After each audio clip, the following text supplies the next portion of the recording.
बंदी छोड़ सतगुरु रामपाल जी परमेश्वर जी की जय हो।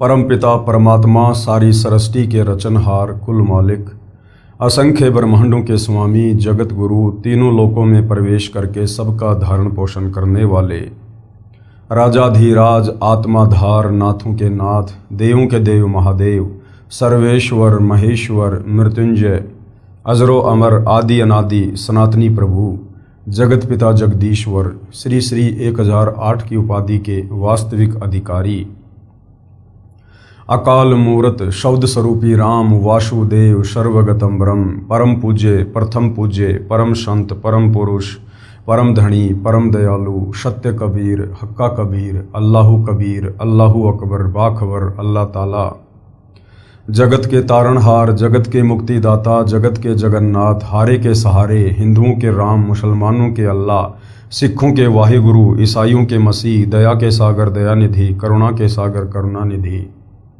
स्वयंभू परिभू संकट मोचन कष्टहरण मंगल करण दुख भंजन अविगत कबीर निर्विकार निर्विषम परमात्मा अलय अलेख सतगुरु आदि अनादि सतगुरु असली मर्यादा पुरुषोत्तम असली राम असली कृष्ण असली घनश्याम असली मुरारी राजाओं के राजा महाराजाओं के महाराजा शहंशाहों के शहंशाह सम्राटों के सम्राट भगवानों के भगवान अल्लाहों के अल्लाह प्रभुओं के प्रभु मसीहाओं के मसीह सच्चे वाहिगुरु बाबाओं के बाबा पीरों के पीर सेठों के सेठ जगत सेठ सावड़सा सेठ सर्वगुण संपन्न अनंत कोटि कलाओं के स्वामी अनंत कोटि ब्रह्मांडों के नायक योगियों में महायोगी ध्यानियों में महाध्यानी सिद्धों में परम सिद्ध ज्ञानियों में तत्वज्ञानी ब्रह्म ज्ञानी महाज्ञानी परम ज्ञानी सर्वश्रेष्ठ ज्ञानी विज्ञानी युवा कबीर समर्थ कबीर असमवात अमित ओजा सच्चे रहनुमा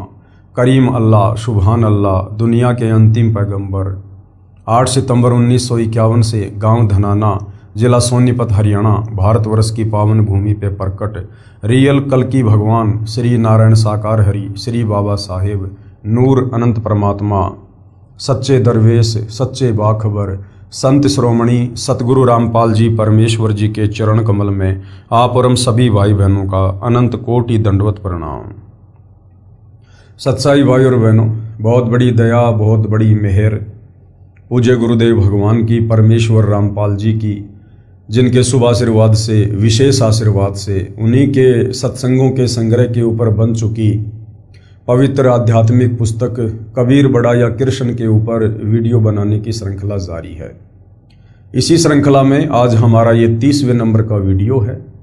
पूज्य गुरुदेव भगवान के आशीर्वाद से इस पवित्र पुस्तक कबीर बड़ा या कृष्ण के ऊपर जो वीडियो बन रहे हैं, ये वीडियो हिंदू समाज से जुड़े श्रद्धालुओं के लिए किसी वरदान से कम नहीं है, क्योंकि ये पवित्र पुस्तक कबीर बड़ा या कृष्ण चारों वेद पवित्र गीता जी और पुराणों के ज्ञान से परिपूर्ण है। अर्थात चारों वेदों का पवित्र गीता जी का और पुराणों का निष्कर्ष निकाल कर इस पवित्र पुस्तक को पूर्ण मोक्ष के लिए तैयार किया गया है। ये पवित्र पुस्तक आपको समझाएगी कि वास्तव में भक्ति मार्ग क्या है, अध्यात्म क्या है, वास्तव में सृष्टि रचना कैसे हुई है। आज से पहले कोई कहा करता था कि सृष्टि श्री ब्रह्मा जी ने रची है, कोई कहता था श्री विष्णु जी ने रची है, यानी कोई सिर पैर नहीं था। परंतु अब सतगुरु रामपाल जी ने सर्व धर्मों के सर्व पवित्र धर्म शास्त्रों का निष्कर्ष निकाल कर यह प्रमाणित कर दिया है कि सृष्टि रचनहार परम अक्षर ब्रह्म है, कबीर देव है, कबीर साहेब है। वही सबके उत्पत्ति करता है, सबके धारण पोषण करता है। वही वास्तव में सबके जनक है, आत्मा के पति हैं, परमेश्वर हैं। तो भाइयों और बहनों, इस पवित्र पुस्तक को धैर्य से निष्पक्ष होकर यदि आपने पढ़ लिया तो अध्यात्म को लेकर आपके मन मस्तिष्क में दिलो दिमाग में जो भी सवाल उठा करते थे, आपको प्रत्येक का प्रमाणित जवाब यानी समाधान मिलेगा। तो इस पवित्र पुस्तक पर हमारा जो विषय चल रहा है वो है जनता की अदालत। यानी जनता की अदालत में इस बात पर बहस चल रही है कि सुप्रीम गॉड कौन है, पूर्ण परमात्मा कौन है जिसकी भक्ति से मुक्ति हो, जन्म मरण का रोग कटे। तो जनता की अदालत में सतगुरु रामपाल जी ने जनता को ही जज बनाया है, क्योंकि वर्तमान में जनता शिक्षित है, पढ़ी लिखी है, अपनी आंखों से अपने ही धर्मशास्त्रों में अध्यात्म को लेकर छुपे हुए प्रमाणों को देखकर निर्णय कर सकती है। एक तरफ श्री कृष्ण जी के वकील बनकर तमाम हिंदू धर्मगुरु आचार्य शंकराचार्य खड़े हैं, जो हिंदू धर्मशास्त्रों को आधार बनाकर श्री कृष्ण उर्फ विष्णु को पूर्ण परमात्मा घोषित करने का नाकाम प्रयास कर रहे हैं। तो दूसरी तरफ कबीर जी के वकील के रूप में सतगुरु रामपाल जी हैं, जो उन्हीं हिंदू धर्म ग्रंथों को दिखा दिखाकर कबीर जी को पूर्ण परमात्मा साबित कर रहे हैं। और जनता अध्यात्म में रुचि ले रही है, क्योंकि अपनी आंखों से प्रत्यक्ष प्रमाण देख रही है। और जनता ये भी भली भांति समझ रही है कि हमारे नादान धर्म गुरुओं को, आचार्य और शंकराचार्यों को तत्व ज्ञान नहीं था, वे तत्वदर्शी संत की शरण में नहीं थे, जिस कारण उन्होंने किसी भी धर्मशास्त्र का यथार्थ अनुवाद नहीं किया, अर्थों में अनर्थ कर दिया। क्योंकि संस्कृत भाषा से आप केवल इन धर्म ग्रंथों को पढ़ सकते हो, लेकिन निष्कर्ष नहीं निकाल सकते। निष्कर्ष के लिए तत्व ज्ञान होना बहुत जरूरी है। तो जनता अब अध्यात्म में रुचि लेते हुए, शास्त्र अनुकूल साधना की ओर बढ़ते हुए सतगुरु रामपाल जी से तरह तरह के सवाल कर रही है। सतगुरु रामपाल जी प्रत्येक सवाल का प्रमाणित जवाब दे रहे हैं। और जनता की अदालत में जनता को और अच्छे से अध्यात्म को समझाने के लिए सतगुरु रामपाल जी ने आदरणीय धर्मदास जी की अमर कथा का सहारा लिया है कि जिस प्रकार वर्तमान के हिंदू श्रद्धालु भक्ति को लेकर भ्रमित हैं, उसी प्रकार लगभग 650 साल पहले बांधवगढ़ के रहने वाले आदरणीय धर्मदास सेठ जी भी भ्रमित थे।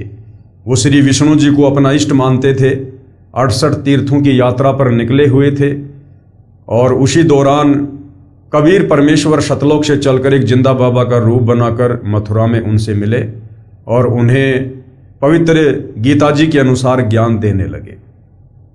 धर्मदास जी की आंखें खुलती चली गई और धर्मदास जी ने फिर अंत में कबीर परमात्मा जी से विनती की, प्रार्थना की कि आप मुझे एक बार अपना वो सतलोक दिखा दीजिए।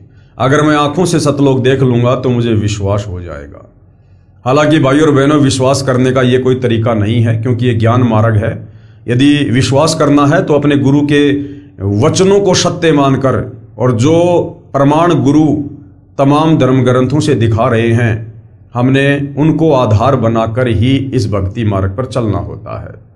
परंतु भाई और बहनों, वो 650 साल पहले का समय था और परमात्मा ने कुछ आत्माओं को सतलोक दिखाकर वर्तमान समय के लिए अपने गवाह भी तैयार करने थे। इसलिए परमेश्वर जी ने धर्मदास की विनती स्वीकार की और धर्मदास जी को सतलोक लेकर गए। आगे का क्या प्रकरण है, हम पवित्र पुस्तक कबीर बड़ाया कृष्ण से समझते हैं। धर्मदास जी को सतलोक में ले जाना।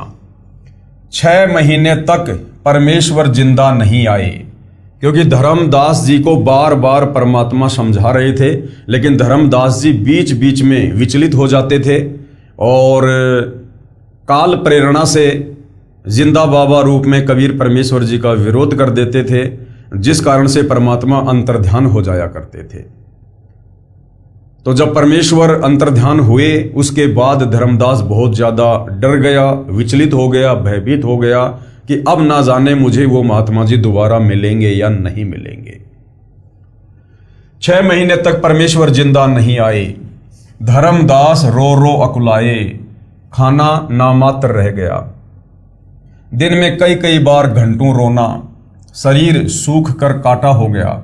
एक दिन धर्मदास जी से आमिनी देवी ने पूछा, आमिनी देवी धर्मदास जी की धर्मपत्नी थी, कि हे स्वामी, आपकी ये हालत मुझसे देखी नहीं जा रही है, आप विश्वास रखो, जब पहले कितनी बार आए हैं तो अब की बार भी आएंगे। धर्मदास ने कहा कि इतना समय पहले कभी नहीं लगाया, लगता है मुझ पापी से बहुत नाराज हो गए हैं, बात भी नाराजगी की है, मैं महामूर्ख हूं आमिनी देवी, अब मुझे उनकी कीमत का पता चला है।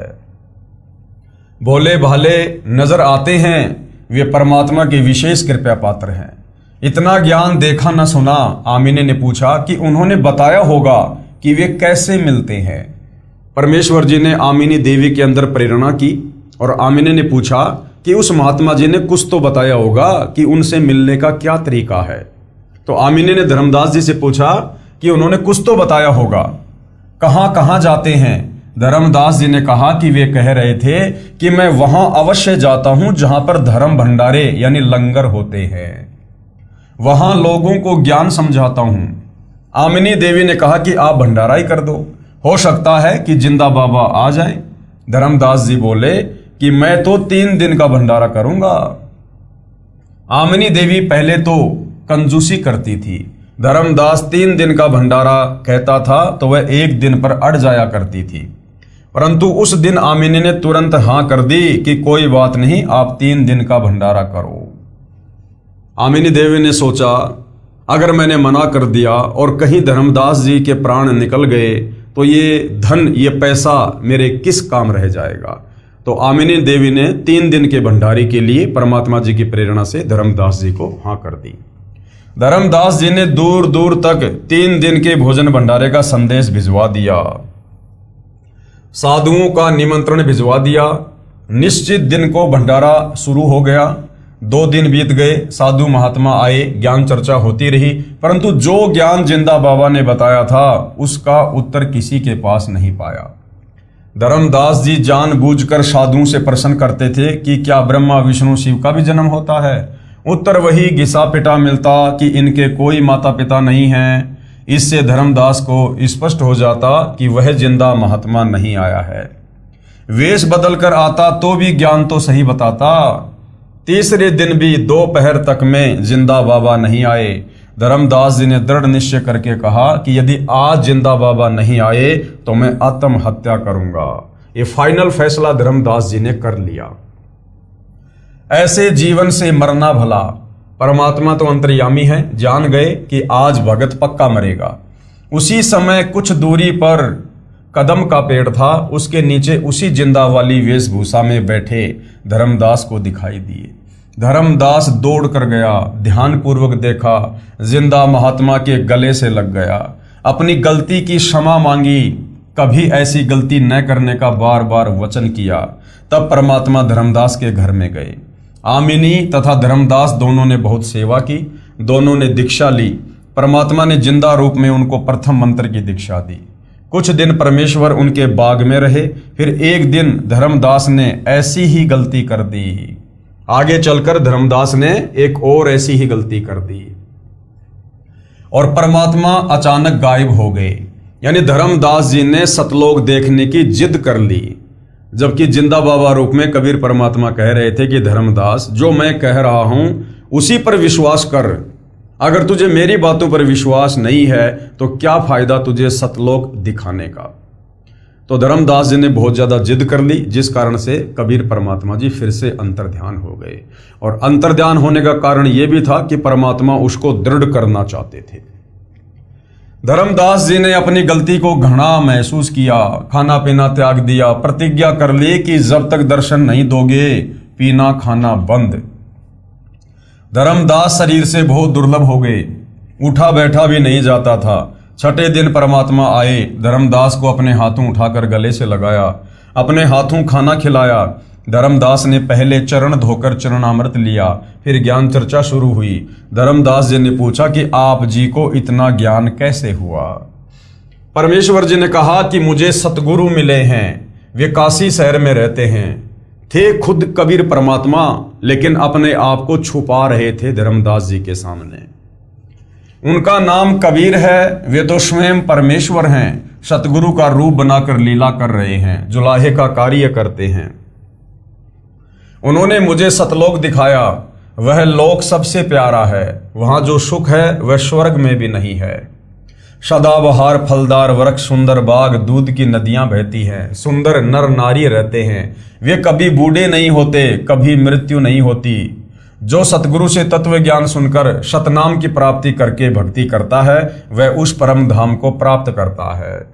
यानी जिंदा बाबा रूप में कबीर परमात्मा इस प्रकार से सतलोक का वर्णन कर रहे थे कि धर्मदास जी की और अधिक सतलोक देखने की रुचि बने।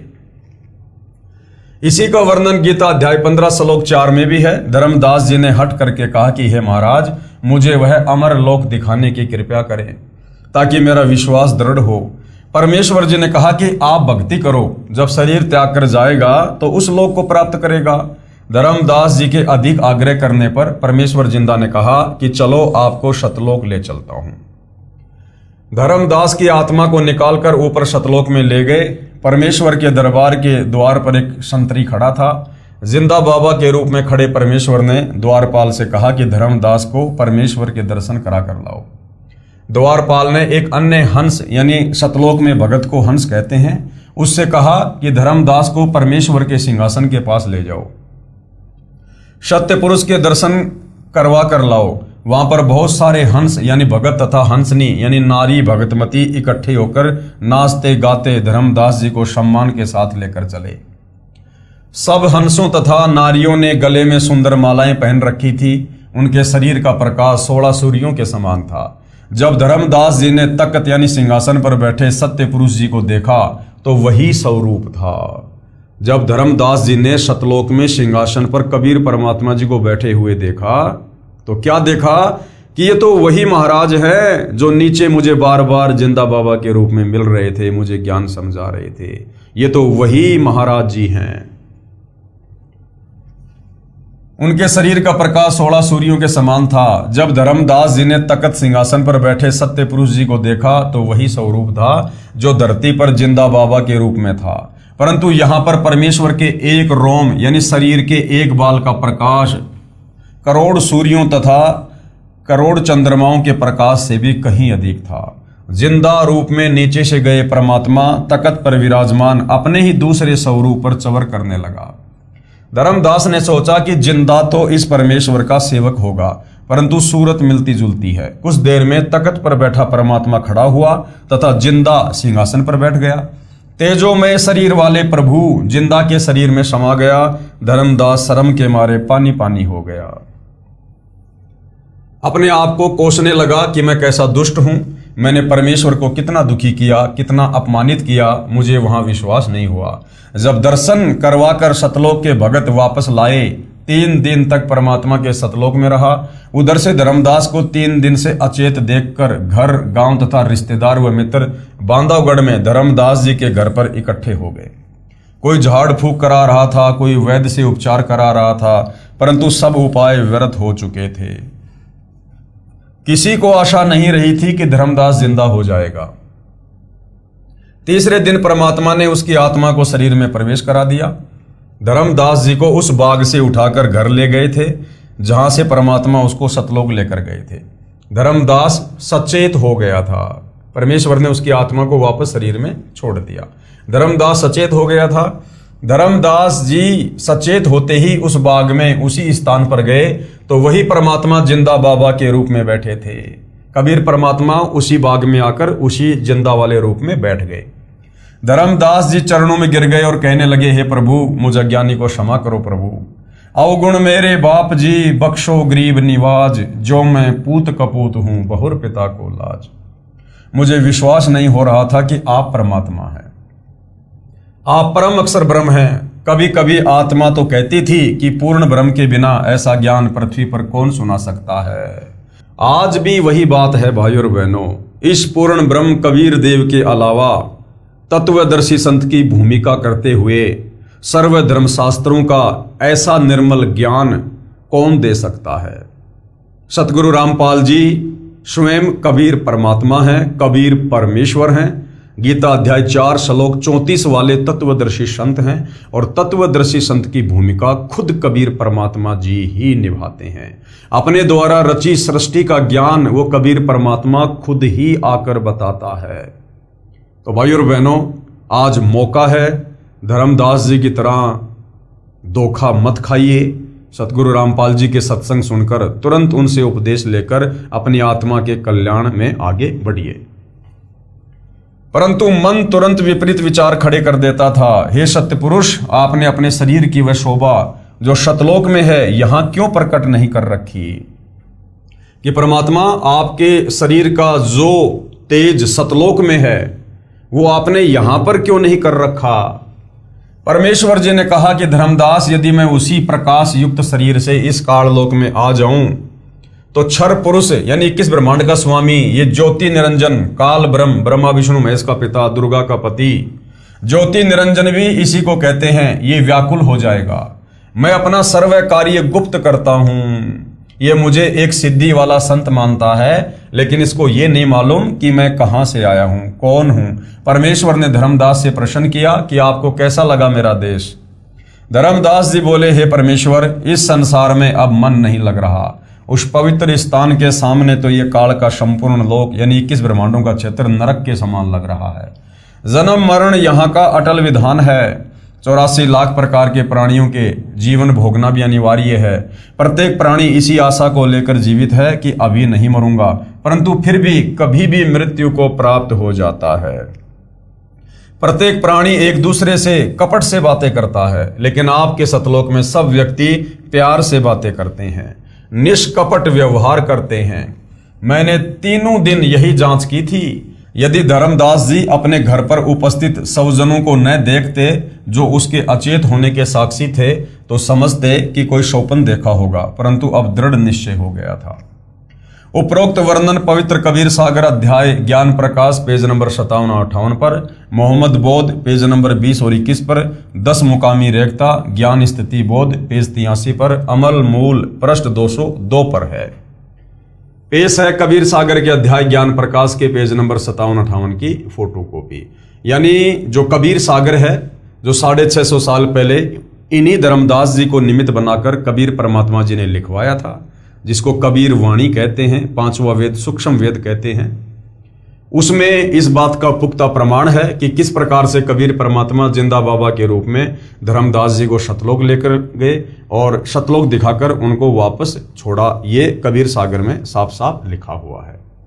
पेश है कबीर सागर के अध्याय मोहम्मद बोध के पेज नंबर 20 और 21 की फोटोकॉपी। यहां भी वही वर्णन है, धर्मदास जी को सतलोक ले जाना और फिर वापस पृथ्वी पर छोड़ना। उसके बाद में और वर्णन है। पेश है कबीर सागर के अध्याय अमरमूल के पेज 202 की फोटोकॉपी। यहां भी वही वर्णन है, धर्मदास जी को सतलोक दिखाने वाला। क्या गुरु बदल सकते हैं? ये अध्यात्म में एक बहुत बड़ी समस्या है। बहुत सारे जो नकली पंथ वर्तमान में चले हुए हैं, जैसे राधा स्वामी, धन धन सतगुरु, जय गुरुदेव, इन पंथों में यह कहकर भक्तों को विचलित कर दिया जाता है, काल के खूंटे से बांध के रखा जाता है कि एक बार गुरु बनाने के बाद गुरु नहीं बदला जाता। गुरु बदल लिया, समझो आपने अपना खशम बदल लिया। तो परमेश्वर इस बात का भी शंका समाधान कर रहे हैं, क्योंकि धर्मदास जी ने भी एक वैष्णव संत को अपना गुरु धारण कर रखा था, श्री रूपदास जी को। तो धर्मदास जी को भी बड़ी शंका हुई कि भाई कहीं मैं गुरु बदल लूं, इससे कहीं मुझे कोई अध्यात्म में नुकसान तो नहीं हो जाएगा। क्या गुरु बदल सकते हैं? धर्मदास ने प्रश्न किया, प्रश्न नंबर 47 धर्मदास जी का। हे प्रभु, क्या गुरु बदल सकते हैं? सुना है संतों से कि गुरु नहीं बदलना चाहिए, गुरु एक और ज्ञान अनेक। उत्तर दिया सत्य पुरुष जी ने, जब तक गुरु मिले नहीं साचा, तब तक गुरु करो 10 पाचा। कि धर्मदास, अगर सच्चा गुरु मिल जाए तो गुरु नहीं बदलना चाहिए, और जब तक सच्चा गुरु नहीं मिलता है तब तक चाहे कितने ही गुरु बदलो। जिस प्रकार व्यक्ति किसी एक वैद्य यानी डॉक्टर की औषधि से ठीक नहीं हो रहा है, तो दूसरा डॉक्टर रोग कटवाने के लिए बदलना ही पड़ता है। जब तक गुरु मिले नहीं साचा, यानी जब तक वो तत्वदर्शी संत नहीं मिलता है, तब तक गुरु करो 10 पाचा, यानी तब तक गुरु बदलते रहो। कबीर झूठे गुरु के पक्ष को और तजत न लागे वार, द्वार न पावे मोक्ष का, रहे वार का वार। भावार्थ, जब तक सच्चा गुरु यानी सतगुरु ना मिले तब तक गुरु बदलते रहना चाहिए, चाहे कितने ही गुरु क्यों न बनाने पड़े और बदलने पड़े। झूठे गुरु को तुरंत त्याग देना चाहिए। कबीर परमात्मा कहते हैं, कबीर डूबे थे पर उबरे, गुरु के ज्ञान चमक, और बेड़ा देखा जरजरा, उतर चले फड़क।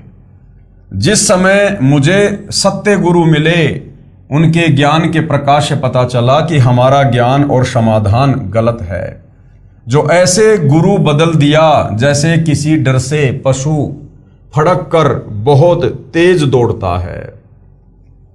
और जैसे रात्रि में सफर कर रहे यात्रियों को सुबह प्रकाश में पता चले कि जिस नौका में यानी नाव में हम सवार हैं उसमें पानी प्रवेश कर रहा है और साथ में सुरक्षित और साबुत नौका खड़ी है, तो समझदार यात्री जिसने कोई नशा ना कर रखा हो वो तुरंत फूटी नौका को त्याग कर साबुत यानी लीक प्रूफ नौका में बैठ जाता है।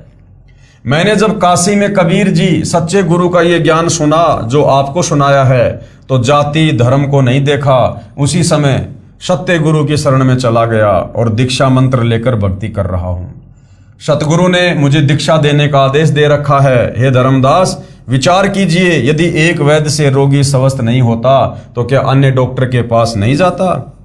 धर्मदास ने कहा कि जाता है और जाना भी चाहिए, जीवन रक्षा करनी चाहिए। परमेश्वर ने कहा कि इसी प्रकार मनुष्य जन्म जीव कल्याण के लिए मिलता है, यानी मोक्ष प्राप्ति के लिए मिलता है मनुष्य जन्म।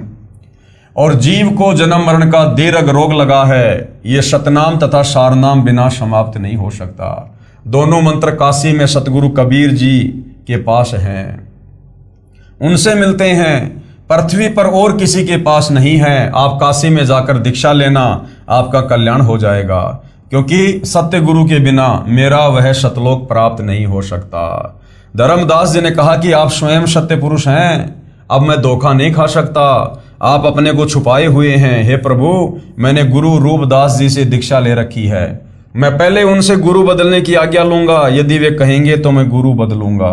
परंतु धर्मदास की मूर्खता की हद देखकर परमेश्वर छठी बार अंतर्ध्यान हो गए।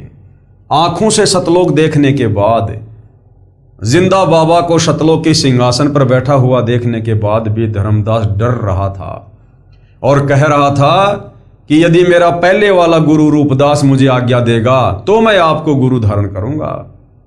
अब परमेश्वर जी धर्मदास जी की नादानी और अज्ञानता को देखकर नाराज होकर फिर अंतर्ध्यान हो जाते हैं।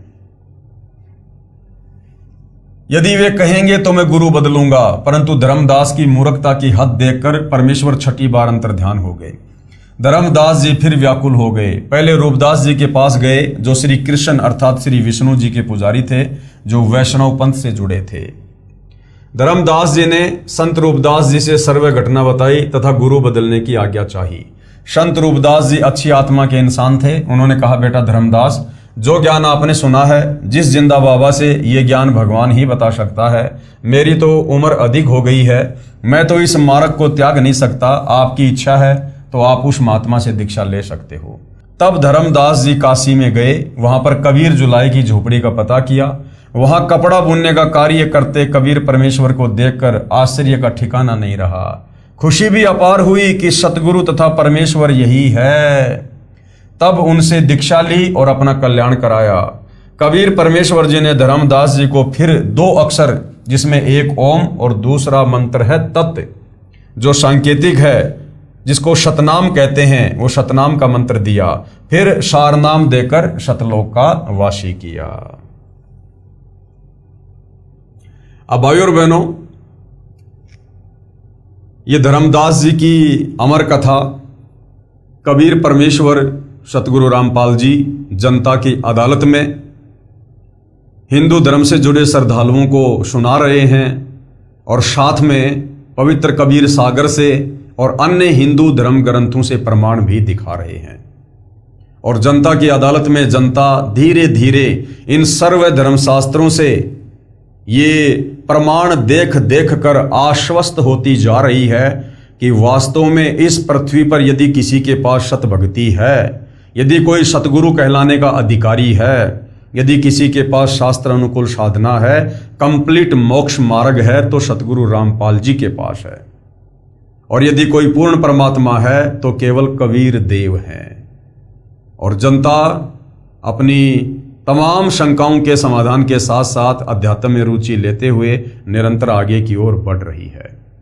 और सतगुरु रामपाल जी भी चाहते हैं कि इस जनता को नाम दीक्षा से पहले अध्यात्म से भली भांति परिचित करवा दिया जाए, उन्हीं के धर्म ग्रंथों से रूबरू करवा दिया जाए, ताकि नाम उपदेश लेने के बाद काल प्रेरणा से यदि कोई इन्हें डगमग करना चाहे तो इनके मन में कोई दोष उत्पन्न ना हो। क्योंकि एक बार सतगुरु से उपदेश लेने के बाद यदि किसी के कहने सुनने से सतगुरु के प्रति मन में दोष उत्पन्न हो जाता है तो वो भगत नाम रहित हो जाता है, उसे अध्यात्म का लाभ नहीं मिलता है। तो भाई और बहनों, ये प्रकरण धीरे धीरे चलता रहेगा। हम धीरे धीरे इस पवित्र पुस्तक कबीर बड़ा या कृष्ण के ऊपर आगे बढ़ते रहेंगे। तो आज के इस प्रकरण में हम केवल इतना ही लेंगे। आगे का जो प्रकरण है वो है कि कबीर सर्जन करता है, यानी कबीर ही सारी सृष्टि का उत्पत्ति करता है, सर्व ब्रह्मांडों का रचयिता है, पूरी कायनात को बनाने वाला है, सर्व भगवानों को उत्पन्न करने वाला है। पेश है 6 गवाह।